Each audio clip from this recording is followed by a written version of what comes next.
India news Uttar Pradesh Uttarakhand पर इस समय की ये बड़ी जानकारी, सूत्रों के हवाले से इस समय की ये बड़ी जानकारी है। महाकुंभ को लेकर भेजी गई है अलर्ट रिपोर्ट, इस समय की बड़ी जानकारी।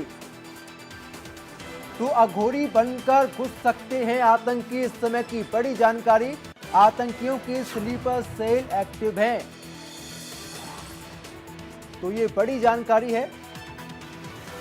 तो साधुओं के वेश में पुलिस कर्मियों को तैनात किया जाएगा और आईबी और एलआईयू ने गोपनीय रिपोर्ट को भेजा है। आईबी मतलब इंटेलिजेंस ब्यूरो ने रिपोर्ट को भेजा है, इस समय की बड़ी जानकारी। तो महाकुंभ को लेकर सरकार का पूरा फोकस है कि इस बार का महाकुंभ शानदार तरीके से आयोजित कराया जाए, लेकिन आतंकियों की नजर महाकुंभ पर है। ऐसे में एक नया प्लान तैयार किया गया है, इस समय की बड़ी जानकारी।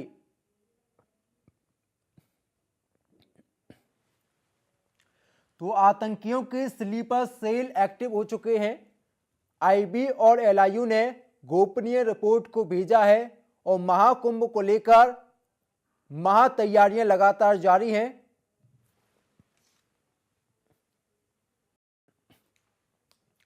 तो ज्यादा जानकारी के साथ सहयोगी अभिषेक सिंह इस समय लाइव मौजूद हैं। अभिषेक, महाकुंभ को लेकर लगातार महा तैयारी है, लेकिन आतंकियों की नजर भी है। इन सब के बीच एक बड़ा प्लान तैयार किया गया है। बिल्कुल, इस बात में कोई दो राय नहीं कि जब भी इस तरह के महाआयोजन होते हैं तो न सिर्फ शरारती तत्वों की बल्कि देश के दुश्मनों की अक्सर इन पर नजर रहती है, वो किसी तरह रंग में भंग डाले।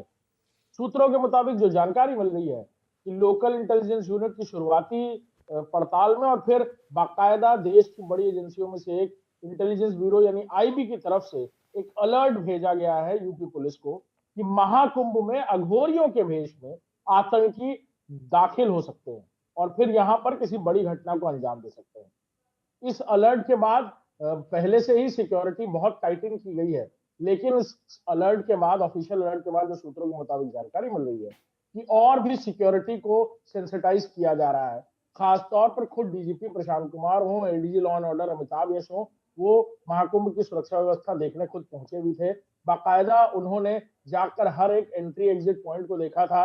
जो 7 लेयर सिक्योरिटी बनाई गई है, चाहे वो एनएसजी कमांडोज हो, एटीएस कमांडोज हो, सेंट्रल पैरामिलिट्री फोर्स हो, सीआरपीएफ या आरएएफ या फिर पीएसी या उत्तर प्रदेश पुलिस के जो जवान, इन सबकी जो आउटर पेरिफेरी और इनर पेरिफेरी है वो किस तरह से काम करेगी सुरक्षा के दृष्टिकोण से, चाहे वो मेटल डिटेक्टर्स हो या फिर बाकी सुरक्षा के इंतजाम जो किए गए हैं, चाहे वो डॉग स्क्वाड की बात करें, बॉम्ब स्क्वाड की बात करें, जल पुलिस की बात करें, और तो और जल, थल और नभ तीनों जगह सुरक्षा के व्यापक इंतजाम किए गए हैं।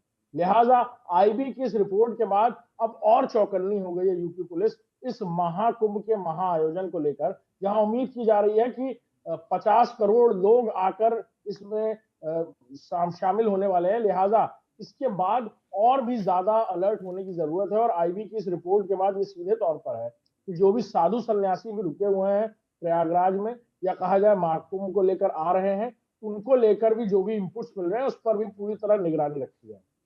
जी अभिषेक, अगर समझा जाए महाकुंभ को लेकर लगातार महा तैयारी है, चाहे सरकार हो चाहे प्रशासन हो, हर किसी के सामने चुनौती है कि महाकुंभ को शानदार तरीके से आयोजित कराया जाए। आपसे यह भी समझना चाहूंगा, महाकुंभ में कितने लेयर की सुरक्षा रहने वाली है और साथ ही इस बार का महाकुंभ कितना अलग रहने वाला है? बिल्कुल, अगर कहा जाए तो मॉडर्न टेक्नोलॉजी से युक्त डिजिटल महाकुंभ रहने वाला है इस बार, और शायद यही वजह है कि चाहे वो आर्टिफिशियल इंटेलिजेंस हो, ड्रोन कैमरेज हो, पानी के अंदर भी ड्रोन कैमरेज चल रहे हैं। आपको बता दूं कि पानी के अंदर जल के रास्ते तो कोई नहीं आ सकता, लेकिन वहां पर भी ड्रोन कैमरेज चलाए जा रहे हैं। पानी के कई फीट नीचे तक जाकर ये ड्रोन कैमराज ये चेक कर रहे हैं, उनकी बाकायदा थर्मल इमेजेस भेजी जा रही हैं ऊपर जो मॉनिटरिंग सेंटर्स है कि कहीं से भी कोई भी व्यक्ति अगर ये तय करता है कि उसे महाकुंभ में आकर कोई घटना को अंजाम देना है, तो हर पॉसिबल पैरामीटर को पूरी तरह से चाक चौबंद तरीके से चेक किया जाए और वहां पर कोई ऑब्स्टिकल यूपी पुलिस की तरफ से बाकायदा रखा जाए। साथ ही साथ सेंट्रल पैरामिलिट्री फोर्सेस को भी डिप्लॉय किया गया है, एनएसजी कमांडोज डिप्लॉय किए गए हैं आपको बता दें। और साथ ही साथ यूपी पुलिस की बात करें तो यूपी पुलिस के जो 2 विंग्स हैं, चाहे वो एसटीएफ की बात करें या एंटी टेररिस्ट स्क्वाड यूपी के एटीएस की बात करें, उनके कमांडोज को डिप्लॉय किया गया है और 7 अलग-अलग लेयर्स में सुरक्षा सिस्टम बनाया गया है।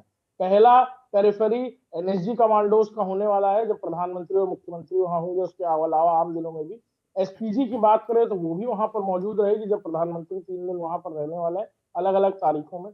और इसके अलावा यूपी एटीएस, यूपी पीएसी के जो जवान है, एसटीएफ के जो जवान है, वो वहां पर न सिर्फ इंटेलिजेंस गैदरिंग के लिए बल्कि चप्पे चप्पे पर नजर रखने के लिए मौजूद रहने वाले हैं। जी जी, बहुत बहुत धन्यवाद आपका जानकारी साझा करने के लिए। तो महाकुंभ